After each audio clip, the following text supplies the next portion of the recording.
Israeli Minister Benny Gantz quit his country's emergency coalition government on Sunday, leaving Prime Minister Benjamin Netanyahu without a centrist power in his government. In a televised news conference, Gantz said Netanyahu was, quote, preventing us from advancing toward true victory, and that politics was clouding fateful strategic decisions in his cabinet. He added that stepping down while hostages were still in Gaza and soldiers were still fighting there was an excruciating decision. A former general, Gantz had joined Netanyahu's inner war cabinet soon after the October 7th attacks by Hamas, where he, the Prime Minister, and Defense Minister Yoav Gallant were the only voting members. I was very privileged, together with my friends, to bring to the cabinet room all the experience we have.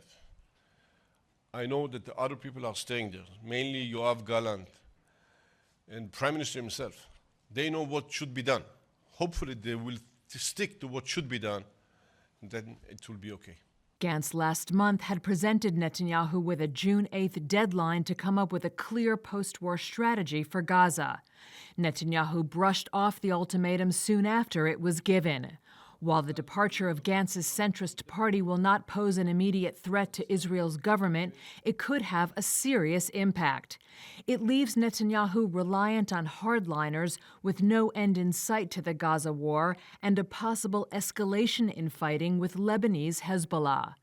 This would likely increase strains already apparent in relations with the U.S. and intensify public pressure at home, with the war still not achieving its stated goals, the destruction of Hamas, and the return of more than 100 remaining hostages held in Gaza. After announcing his resignation, Gantz urged Netanyahu to agree on an election date in the fall to avoid further political infighting at a time of national emergency. Polls have shown Gantz to be the most formidable political rival to the Prime Minister.